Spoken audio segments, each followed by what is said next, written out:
자, 여러분들 안녕하셨어요? 제가 항상 하는 얘기입니다만, 이제 공부하다 보면 참 시간이 흘떡 지나가고 그래요. 그리고 제가 여러 번 강조했습니다만, 이 수업의 목적은 여러분들을 한의사를 만든다든지, 아니면 한의학 전문가를 만든다, 이런 뜻이 아니에요. 상식을 풍부하게 하자. 그리고 우리가 일상생활에서 흔히 볼 수 있는 거예요.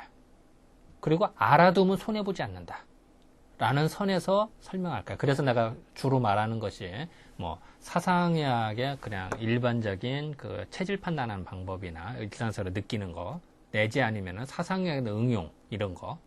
또 그 중에 하나가 우리가 매일 먹는 음식 중에 하나가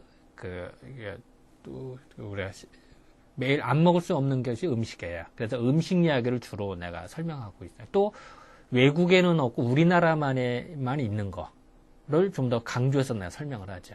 왜냐하면은 제가 이제 그런 경우를 좀 봤는데요. 이제 어떻게 하다 보니까 제가 대학을 두 군데를 나오다 보니까 이제 서울대 나오고 경희대를 나오고 이러다 보니까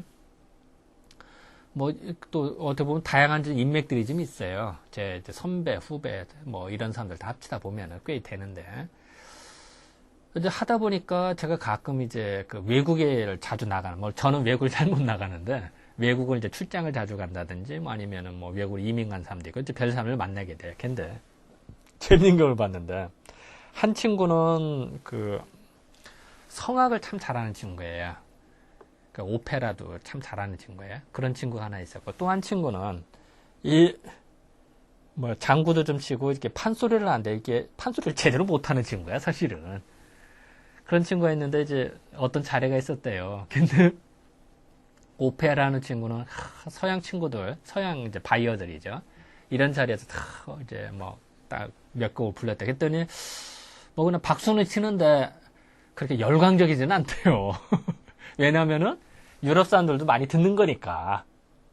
그러니까 이제 또 어쨌든 그 사람은 잘은 했습니다만. 근데 이 판소리 하는 사람은 사실 판소리도 다 못하고, 그중에 이제 농부가 농부가냐 이렇게 하는 거. 그 농부가도 돼지 멱다는 소리로 했대요. 그것도 다 못하고 중몰이일 정도만. 그런데 이 서양 친구들이나 다른 친구들이 봐야 돼. 다 박수를 치다 열광적. 왜냐면 못 듣던 거니까. 자, 다시 내가 왜 이 말을 할까요? 우리가 흔히 그런 얘기를 하죠. 외국을 나가면은 다애국자 된다고. 그리고 우리나라 걸 더 소중히 여긴다고. 이런 얘기 여러분 많이 들었을 거예요. 왜 그럴까요? 전 세계를 상대로 하는데 가장 우리나라 것이 전 세계적인 경쟁력이 있고, 또 하나는 우리나라 것이 가장 좋다 라는 거를 이점을 한다. 그래야 대접을 받는다. 다시 말할게요. 우리나라의 습성이나 우리나라의 전통, 우리나라의 것을 사랑하고 좋아하고 하면은 오히려 다른 나라 사람들 더 인정을 받고 더 대접을 해주는데, 우리 스스로 우리 거를 하찮게 여긴다 라고 하면은 다른 사람도 우리나라를 하찮게 여긴다. 그리고 수준 이하로 대접을 받더라. 이런 걸. 물론 내가 서양 오페라가 나쁘다 이런 뜻이 아니에요. 다만 외국과의 상대를 할 때에는 우리 거를 뭔가 좀 더 자부심을 갖고 말하는 것이 오히려 더 대접받는 세대다. 또 당연히 그래야 된다고 생각하기 때문에 제가 이런 얘기를 하는 거예요. 그래서 저는 이제 내가 나는 판소리도 잘 못하고 또 이 과목도 그런 과목이 아니니까, 그래서 내가 해주는 거는 그 사상의학에 대한 장점. 즉 다른 나라는 없어요. 프랑스에 있겠어, 영국에 있겠어, 없어요. 중국에도 없어. 일본도 없다. 우리나라만 있어요. 그러니까 전 세계를 상대 얼마나 큰 장점이 돼. 그러니까 여러 어린아 가서 소양이 태했냐 깜빡 주는 거야. 지네들 모르니까. 지네들 모르는 얘기를 갖고 우리가 떠들어야지, 지네들 잘하는 얘기 갖고 떠들으면 별거 아니야. 우리가 아주 정통하지 않는 한 힘들다고. 그래서 내가 그런 얘기를 내가 주로 하고, 또 하나는 우리나라에서 주로 나는 식품, 서양에는 없는 거를 주로 내가 얘기해. 우리나라가 원산지인 거라든지 이런 거를 더 주로 설명하려고 그래. 왜 그럴까요? 또 그걸 갖고 설명을 서양에도 깜빡 죽거든. 또 서양에도 있고 우리나라에 있는 똑같은 식품이지만 우리나라에 대한 얽힌 역사적인 유래나 특징, 또 우리나라의 민간제법 이렇게 사용한다는 걸 주로 강조해요. 왜 그럴까요? 여러분들이 뭐 10년 뒤, 20년 뒤에 뭐 미국을 간다, 프랑스를 간다, 뭐 영국을 간다 이런 땅을 갔을 때 음식을 먹다 보면 음식 이야기가 나올 수 있단 말이야. 그럴 때 대한민국이라는 나라에서는 역사적으로 이러이러한 의미가 있고 이러이러한 식품을 이렇게 사용하더라. 그리고 이거는 소민이 먹으면 좋더라. 딱 얘기하면 걔들 잘 모르거든. 그러면 이제 막 박수치고 원더풀 한단 말이에요. 그게 난 중요하다고요. 그래서 그런 거에 대한 밑받침으로 나 이런 얘기 저런 얘기를 그냥 쉽게 설명을 해주는 거예요. 이렇게 이해를 해야지. 이거 뭐 시험 보려가 나도 이거 외우려면 못 외워. 나도 솔직히 말해서 내가 지금 말하는 설명도 있죠. 이거 나도 적당히 좀 컨닝이라고 그러죠. 이런 거 페이퍼를 좀 보면서 나도 얘기하는 거지. 이걸 내가 다 어떻게 외우겠어. 불가능해. 외울 필요도 없어요. 그냥 이해를 하자. 그래 이야기식으로. 이게 중요하다고 나는 봐요. 자, 다시 한번 정리할게요. 이 수업의 목적은 상식을 풍부하게 하자. 그러려고 개설된 거고, 그러려고 나도 편히 설명하는 거다. 이렇게 이해를 하고 받아주길 좀 바라요. 자, 그래서 뭐 제가 소설 좀 길었습니다만, 오늘 제가 말씀드릴 거는 국화예요, 국화. 국화의 원산지가 어딜까요? 우리나라와 중국이에요. 다시 말할게요. 국화는 우리나라와 중국이 원산지라고 추정을 하고 있어요. 그래서 우리나라 옛날부터 사군자, 매난, 국, 죽 상당히 중요시해요. 거기다 이제 소나무까지 합쳐서. 자, 서양 애들이 사군자 떠들을까요? 아니에요. 우리가 얘기해요. 즉, 여러분들이 외국 나가서 떠들 거리 중에 하나가 사군자라는 얘기예요. 그 중에 하나가 국화다. 그래서 오늘 이제 국화를 설명했는데, 제가 사실은 이제 어떤 교수도 그렇지만 이제 자기가 자기 자랑하면 이게 팔불출이에요, 사실은. 근데 나는 수업상 필요해서 여러분한테 내 자랑 좀 하나 하려고 그래요. 뭐 책을 좀 하나 소개해 줄게요. 제가 요런 찰포에 국화라고 하는 책이죠. 자, 여기 보면 이제 그 이어령 교수가 쓰신 거예요. 이어령 교수 혼자 쓰고 나도 이 중에 공동 필자지네요. 다시 말할게요. 나도 이 중에 공동 필자고 이어령 교수는 알죠? 그 예전 우리나라 그 문화부 장관 하셨던 분이죠. 유명하신 분이죠. 그 책도 참 많이 쓰시고 그 이어령 씨가 이제 대표로 해서 주도를 하시는 작업에 각계각분의 사람들이 다 참여를 했어요. 그래서 나도 그 중에 하나 참여해서 이게 즉 국화에 대해서만 책을 모은 거예요. 그러니까 여러분들 사실 국화 공부할 이 책을 사서 보면 돼요. 그러면은 이해가 돼요. 물론 이거 말고 매난, 국도 사군자가 다 있어요. 물론 저도 거기에 참여가 돼 있고 소나무도 그러니까 매난, 국죽, 소나무까지 돼 있어요. 그리고 앞으로 또 나올 게 뭐냐면은 12지 있죠. 자축인묘 진사음 있죠. 그거에 대한 책이 다 정리돼서 나와요. 물론 저도 이제 계속 참여를 하고 있죠. 자, 왜 또 이런 얘기를 하냐? 여러분 이 수업은 내가 뭐 아까도 했지만 내가 나 자랑하면 팔불출인데 내가만 안 돼도 제가 이 사회적 저명 인사들과 이런 작업을 하고 있다.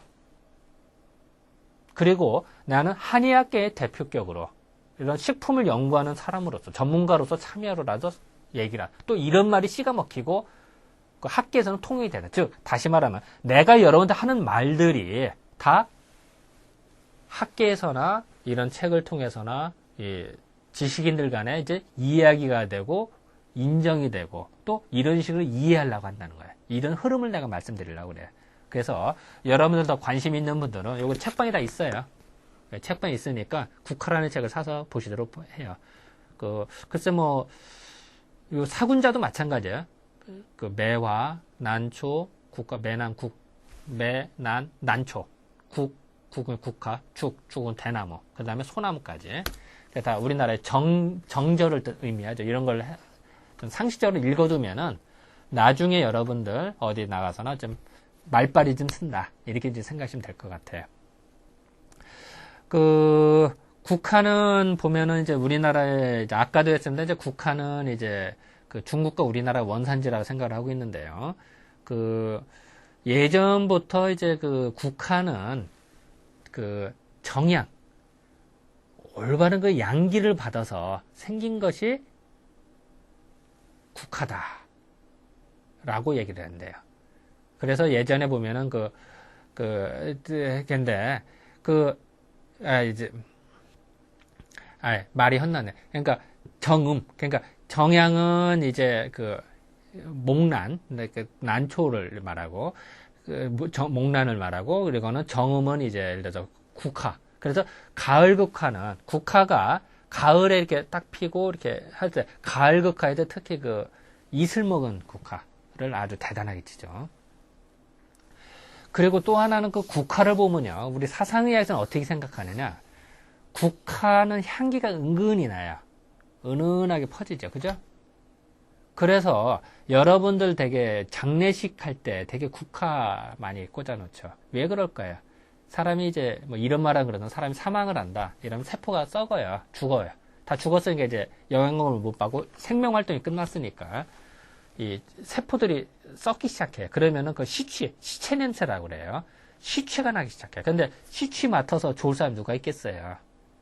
그러면은 시체가 은근히 나는 거를 국화꽃을 이렇게 옆에 놓으면 어떻게 될까요? 상쇄가 되겠죠. 그런 의미가 좀 있어요.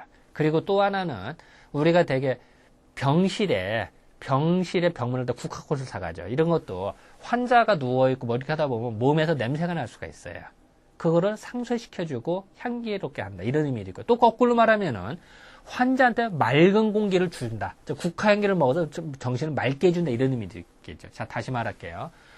국화꽃 향기는 은근히 퍼져나가요. 은근히 멀리까지 퍼져나가요. 은근히 쫙 퍼요. 그러면서도 잔잔하게. 그리고 또 하나 국화향은 머리를 맑게 해주는 효과를 해줘요. 그래서 이 사상의학에서는 뭉친 거를 풀어주는 효과가 있다라고 생각을 하고 해서 태음인이 먹으면 좋다고 생각을 해요. 자, 그래서 우리가 병문안을 갈 때 국화꽃을 사가는 것도 그렇고 장례식 갈 때 국화꽃을 사용하는 것도 그렇고 그거는 의학적인 측면에서는 시취나 나쁜 냄새를 없애주려고 하는 향기요법의 목적이다. 이렇게 생각하시면 될 거예요. 그리고 또한 공부하는 사람이나 옛날 선비집에 보면은 되게 국화 분재가 있다든지 국화 이게 화병이 꽂아요. 그 이유도 왜 그럴까요? 이 선비가 머리가 탁 하면 될까요? 선비는 항상 맑아야 돼요. 맑은 머리가. 그러니까 국화. 또 정절의 상징이죠. 그래서 사군자가 다 정절의 상징이죠. 그렇기 때문에도 이제 국화를 이렇게 사용한다. 생각하면 될 것 같고요. 이 국화에서는 이제 예를 들어서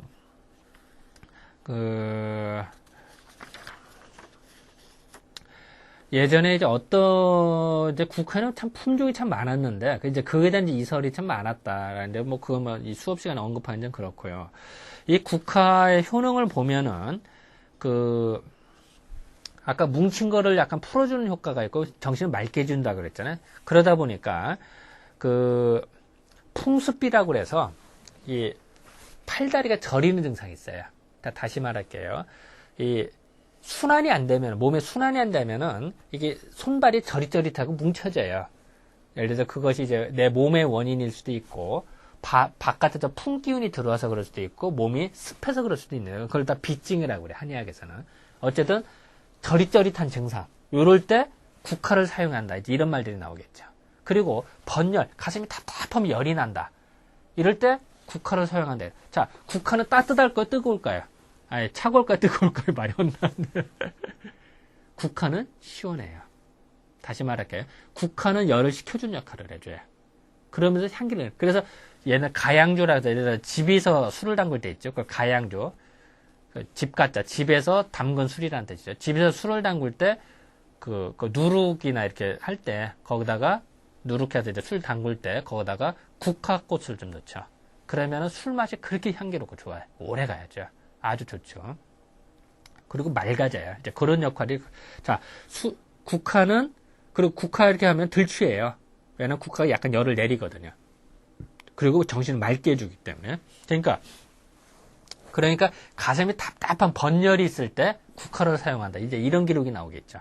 그리고 또 하나는,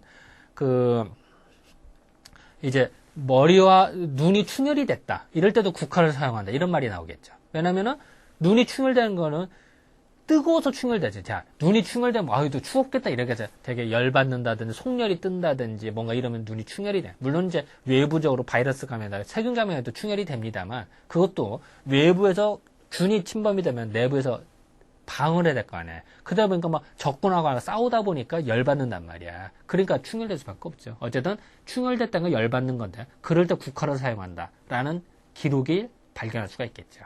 왜냐하면 국화가 시원하고 맑게 해주니까. 이제 그렇게 생각해 주면 될 것 같아요.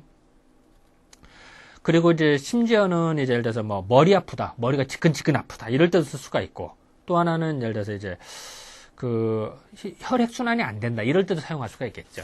순환이 안 되면 되게 이제 그 열이 나기가 쉽고 또 피가 탁해지거든요. 그러니까 심지어는 피를 맑게 한다 이런 기록도 나올 수가 있어요. 또 실제로 피가 탁할 때 국화를 사용하면 피가 더 맑아지거든요. 이제 그렇게. 그래서 혹시 여러분들 그 차 중에 국화차나 아니면 구절초차, 구절초가 이제 국화 중에 하나거든요. 그러니까 그런 거를 먹어서 맑게 한다, 머리를 맑게 한다 이런 기록이 나요. 심지어는 여러분 가끔 저도 어디 텔레비전에서 봤는데 텔레비전에서 뭐 절에서 어떻게 절에 있는 스님들이 이제 수도하시는 분들에게 정신이 맑아야 되거든요. 그리고 우리 이제 사상의학적인 입장에서 보면은 뭐 일단은 그 체질적인 비율을 봐서 스님들 중에 상당수가 많은 숫자가 그러니까 상대적으로 태음인의 숫자가 상대적으로 더 많아요. 물론 소음인 태양인도 있고 뭐 소양인도 다 있어요. 있긴 있는데 왜냐면 절이라는 동네는 어떨까요? 좀 되게 산속이고 한정된 생활을 답답하게 하죠. 그걸 양인이 볼 땐 무지 답답한 생활, 수도 생활이 답답한 거거든요. 그러니까 우리가 볼 때는 태음인들이 더 적합해요. 그래서 실질적으로 통계적으로도 태음인의 더 유의성이 더 나오고요. 그래서 어쨌든 하는데 그렇다고 뭐 소양 태인은 없냐 이건 아니죠. 다 있긴 있는데 비율이 상대적으로 더 많다 이렇게 생각해요. 그러니까 태음인 스님들이 국화차를 먹으면 머리가 더 맑아지겠죠. 그러니까 더 발달이 될 수밖에 없는 거예요. 절에서.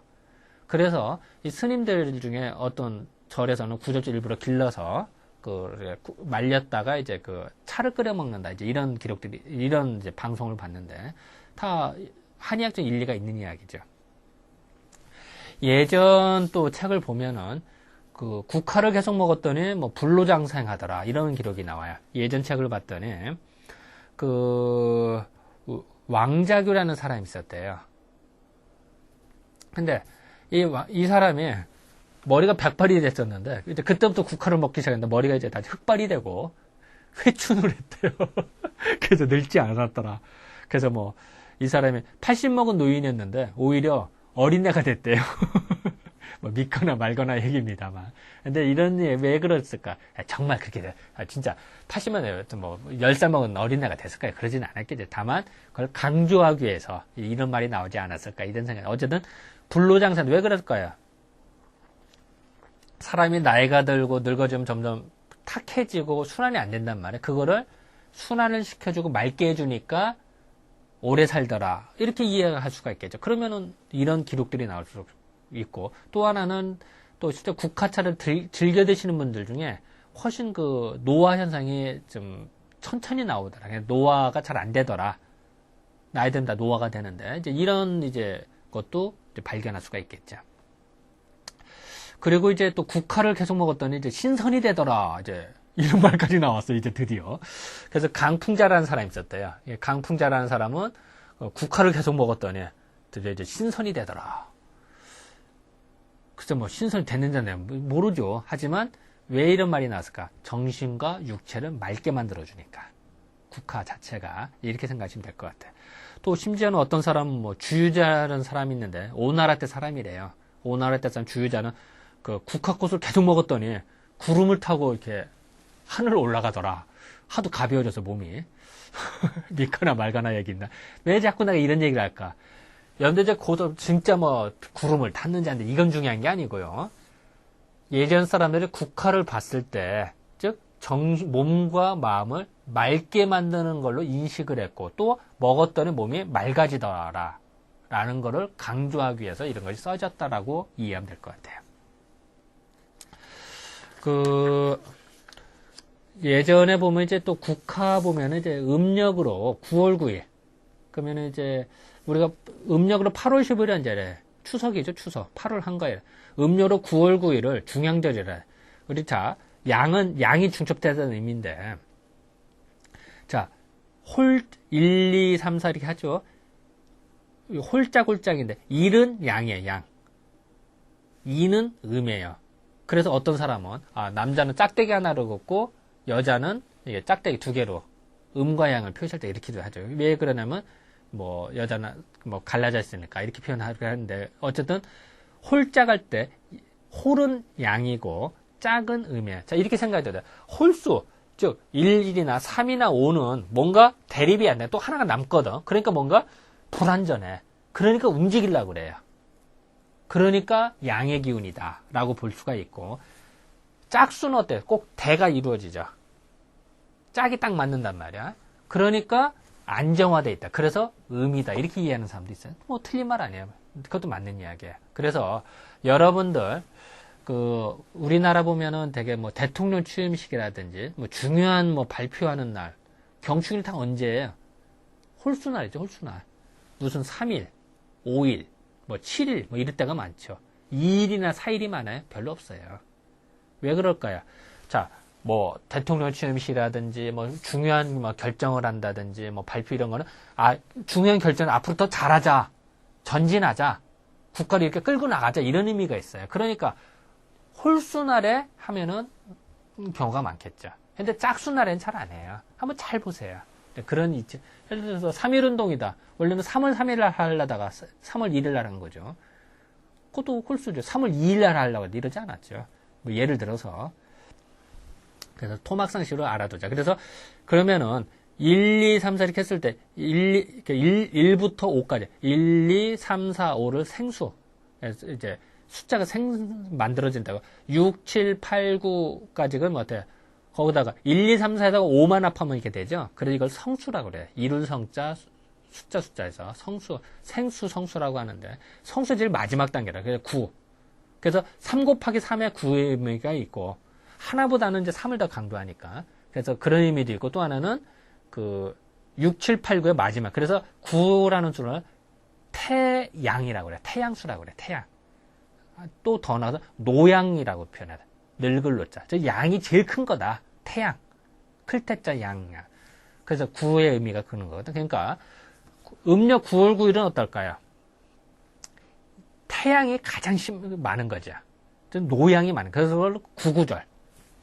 9월 그러니까 중양. 양이 중첩되면 양이 중첩되니까 구구절이다. 그래서 예전부터 구구절 하면 이제 대단히 즐거운 날 중에 하나죠.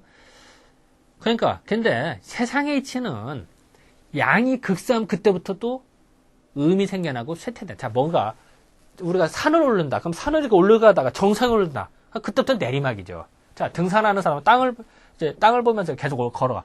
정상 올라가다 보면 언젠가 또 하강해. 자, 다시 말할게요. 주변을 경치를 안 보고 잘 모르고 땅만 보고 걷는다. 그럼 오르락내락 하다 보면 쭉 올라가는 것 같지만 결국은 또 나중에 내려와. 그래서 사람이라는 거는 적당한데 그칠 줄 알아요. 정상이라고 하는 건 적당한데 그칠. 그거를 대학이라는 책에서 지어지선자리라고 그러죠. 그칠 지자. 적당한 곳에 그치는 게 잘하는 거야. 계속 진격한다고 잘하는 게 아니야. 그 미련한 놈이에요. 다시 말할게요. 우리가 등산할 때 산에 올르다. 쭉 올르다 보면 마지막에 내려오거든. 땅만 보고 걸으면 자기가 내려온지도 몰라. 여기로 올라가도 처음에 올라갔지. 그런 거랑 똑같아요. 세상의 이치다. 그리고 내가 가끔 또 이런 얘기 들었네. 사실 이렇게 또 하나 생각을 해볼까요? 여러분들 메비우스의 때 있죠? 메비우스, 그리고 이런 거를, 종이를, 보통은 요렇게 잡으면 어때요? 요렇게 잡으면 밭과 속이 다르죠, 경계가. 근데 요걸 이렇게 살짝 뒤집어서 해봤다. 그럼 어떻게 될까요? 메비우스의 때가 됐어요. 그러면은 처음에 시작은 밖으로 이렇게 했습니다만 하다 보면 안쪽으로 들어오죠. 안과 밖에 구분이 없는 거예요. 이건 하나의 사고의 혁신적인 개념이라고. 자, 다시 말할게요. 서양에서는 메비우스의 띠로 설명을 하고 있습니다만 동양에서는 그게 아니에요. 옛날부터 동양 철학 자체가 메비우스의 띠 같은 거죠. 본과 말, 극과 극은 통한다. 라는 개는 우리는 항상 가졌다. 이게 동양철학의 진수라고. 서양사는 이거 맵을 대단하게 생각합니다만 우리는 이건 상식이다. 상식인 것이 우리가 사람이 무지하게 극도로 슬프고 어려운 일이 나면 근데 웃음이 나오죠. 또 즐거운 일이 있다. 그럼 눈물이 나오죠. 즐거워서 웃어야 되는데 왜 눈물이 나오냔 말이야. 또 슬프면은 계속 울어야 되는데 웃음이 나와. 아주 허탈할 때는. 왜 그래? 극과 극은 통하니까. 자, 양이 극성하면은 그 다음부터 음이 생겨난다. 음이 많으면 또 어떨까요? 양이 생겨나. 이게 동양철이 있죠. 자, 겨울이 아무리 길어도 길은들 같지만 언틈에 또 봄이 오죠. 또 무지하게 또 다 잘 될 것 같지만 나중에 또 쇠그래. 어떤 정권이나 어떤 뭐 정책이나 뭐든 막 성할 것 같지만 나중에 또 쇠퇴하고 또 이게 물건만 같이 이게 세상의 이치예요. 그래서 구구절이라고 하는 거죠. 중양절은 양기가 무지하게 극성할 때인데 그 얘기는 사실은 이미 거꾸로 들어서 이미 음기가 왁 생겨난다. 그럴 때 채취한 국화를 최고로 친다고요. 그래서 그런 날 중양절날을 그 상국일이다 이래요. 상은 이제 감상한 상자고 국은 국화죠. 국화를 감상하는. 그래서 국화를 최대한 그때 아름답고 향기가 좋고 제일 좋다가 구구절 때라는 거죠. 예, 그런 이치가 이제 된다 이렇게 생각하시면 될 것 같아요. 그래서 이제 예전 기록 보면 이제 이때 이제 국화를 중시하죠. 이제 국화를 가지고 국화전이라고 그래서 국화를 꽃잎을 갖고 전을 부쳐 먹어요. 그럼 또 맛있죠. 봄철에 매화전이라 매화꽃잎 있죠. 그걸 갖고 쳐먹어요. 그 매화전이라고 그러죠. 참 우리나라 사람들 꽃잎을 참 자주 먹었어요. 얼마나 운치가 있어요. 쫙 전 부치면 눈으로 봐도 멋있고 또 먹으면은 머리를 맑게 해주고 맛도 있고. 그래서 이제 국화전을 부쳐 먹었다든지 또 아니면 국화 만두를 만들어 먹었다든지 아니면 국화주 술을 담가들 국화로 술을 담그는 거야. 그래서 이제 그걸 즐겼다 이제 이런 말들은. 그리고 이제 그 구구절날 이런 날이 되면은 이제 그 선비들이 산에 가서 다 그 국화주를 한 잔 마시고 국화꽃을 구경하고 단풍도 구경하고 다 시 한 수 읊고 그럴 수밖에 없겠죠. 가장 좋은 날이니까. 그러니까 이제 그런 기록들이 나오겠죠. 그러니까 여러분들께서도 공부하다가 너무 짜증만 부리지 마시고 구구절 날에는 국화주를 한 잔 딱 마시고 다 국화를 감상하든지 산에 가서 시를 한 수 읊든지 이러도록 하세요. 뭐 어쨌든 또 이때 이렇게 먹으면 무병장수하고 액매기도 되더라. 액을 막을 수가 있다. 이제 이런 말들은 왜냐하면 국화가 맑은 기운으로서 탁한 기운을 물리치니까 이렇게 생각하시면 될 것 같아요. 또 이제 국화를 응용하는 방법이 여러 가지 있습니다만 예를 들어서 이제 아까 이제 국화주를 만든 거 말씀을 좀 드렸고요. 예를 들어서 이제 뭐 열이 나서 두통이 있다 이럴 때 당연히 쓴다고 아까 말씀드렸고 또 하나는 이제 여자 중에 여자 이제 음부가 이제 붓고 아프고 이런 증상들이 있어. 이럴 때 국화를 지은다는 증기를 내요. 그러면 그 국화 향기가 이게 올라오게 돼. 그걸로 이제 꽃잎을 훈중한 수증기를 여기다 대서 치료한다. 이런 기록이 나겠죠. 여자의 음부는 상당히 예민한 거기 때문에 함부로 손대면 오히려 상처를 악화시킬 수가 있어요. 이럴 때 가장 맑은 기운인 그 국화꽃잎을 끓인단 말이야. 그러면은 그 김이 이렇게 올라오거든요. 그 김으로써 간접적으로 치료했다. 라는 이제 기록들이 나오겠죠. 그래서 이제 그 국화꽃잎 소독의 의미, 독성을 없애는 이제 이런 의미도 좀 있고요. 그리고 이제 술을 먹을 때 아까 그런 얘기 했었죠. 국화주를 먹으면 덜 취해요. 왜냐면 국화가 기운을 맑게 해줘. 이런 의미도 있고, 술 먹고 난 다음 날, 몸이 찌뿌둥, 주독을 푸는데도 국화를 먹으면 잘 풀려요. 이제 그런 것이 가능해요. 그래서, 그리고 또 하나 이제 여러분들도 꼭 알아두셔야 될 거는, 특히 여러분이 태음인이고 공부하는 수험생이다. 뭐, 국가고시든, 뭐, 교사 자격증이든, 뭐, 어쨌든 공무원 시험이든 간에, 취직 시험이든 간에, 공부하는 사람이다. 그럼 머리가 지끈지끈 아프거든. 그럴 때, 베개 있죠, 베개. 베개에다가 국화꽃잎을 넣으세요. 그럼 어떻게 될까요? 그걸 국침이라고 해요. 침은 이제 베개 침자고, 국은 이제 국화국자니까. 그럼 어떻게 될까요? 이거 사람이 하루에 3분의 1은 자요. 뭐 대략 물론 뭐 좀 덜 자는 사람도 있고 더 자는 사람도 있습니다. 잘 때는 베개를 베요. 좋으나 싫으나 잘 때는 누워서 베개를 베는 거예요. 물론 베개 안 베는 사람도 있지만 대부분 비죠. 그러면은 하루 중에 시간을 따면 상당히 많은 시간으로 자는 시간에 그 자는 시간에 국화를 가깝게 있어서 국화 향기를 저절로 맡게. 그럼 어떻게 될까요? 밤에 잘 때 불면증. 불면증은 뭐냐? 자는데 막 이것저것 생각이 들고 꿈만 있고 뒤척이고 그러면 잠을 제대로 못 자면 피로가 안 풀리죠. 그럴 때 불면증이라는 건 되게 열이 솟구쳐서 불면증이 일어나거든. 근데 그 열을 내려주니까 돼요. 머리가 맑아지고 머리가 맑아지면 잠을 푹 자게 돼요. 다시 말할게요. 잠을 뒤척거린다든지 꿈만이 꾼다든지 불면증인 사람들이 국화꽃잎이 들어있는 베개를 비면은 국화꽃 향기로 인해서 머리가 맑아지니까 잠을 푹 자더라. 또 공부하는 사람도 머리가 지끈지끈 아프다 그랬죠. 그럴 때 머리가 맑아지나 밤에 잘 때. 그러면은 다음날 공부할 때 더 많은 걸 넣을 수가 있죠. 머리가 그만큼 비워지고 맑아지니까. 쉽게 말하면 컴퓨터 파일이 많이 있는데 그 자료를 압축해서 막 정리를 해준단 말이야. 국화꽃잎이. 어떻게 되겠어? 그러면 여유 공간이 더 생기잖아. 그러면은 공부를 해서 더 넣을 수가 있다고. 이렇게 생각하면 편해요. 그리고 또 이제 근데 이제 그렇게 효능 있는 사람들도 태음인들이 또 효과가 더 좋다. 그래서 국화꽃잎으로 만든 베개를 사용할 수도 있고 또 하나는 머리맡에 국화 분재. 아니 그냥 화분을 넣을 수도 있어요. 침실에다가 또 이제 절화, 국화꽃 자른 거 있죠. 그 화병에다 꽂을 수도 있고 또 공부하는 방에 놨다. 이것도 하나의 방법이 되겠죠. 이런 것이 다 그러니까 아까도 얘기했지만 선비집, 사랑방에는 반드시 되게 국화꽃잎이 되게 국화꽃잎이라네.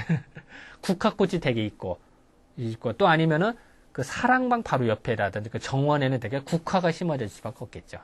옛날 한번 잘 동양화 잘 봐봐요. 그럼 되게 그렇게 그려져 있지. 왜냐면 그 맑은 기운으로서 머리를 맑게 하고 싶으니까. 이제 이렇게 이제 생각하시면 될 것 같다. 그래서 이제 예전에 보면 이제 그 가장 좋은 그 이슬이 보면은요, 그 가을에 국화꽃잎의 그 꽃잎에 맺은 그 이슬 있죠. 그거를 이제 그 화상수 아니면 국로주라고 그래서 그 아주 그거만 잘 먹어도 얼굴색이 좋아하고 양기가 좋아지고 뭐 중풍이 안 걸린대요. 뭐 이런 말 되나? 왜 그럴까요? 얼굴색이 좋아진 거는 기운이 맑아진가 그런 거고 양기가 좋아지는 것도 차분하게 해서 축적이 돼서 좋게 만들어주는 거고 풍을 다스리는 것도 풍도 이제 탁기가 와서 그런 거거든요. 그러니까 그 탁기를 다 물리치니까 머리를 순환을 좋게 해주니까. 자 이유는 뭘까요? 국화꽃잎 이슬이 그럴까요? 이슬도 그렇기 때문에 이슬이 국화꽃잎에 맺혀있으니까 국화꽃잎의 향기나 기운이 그 이슬에 있을 거다라는 생각의 연원이겠죠.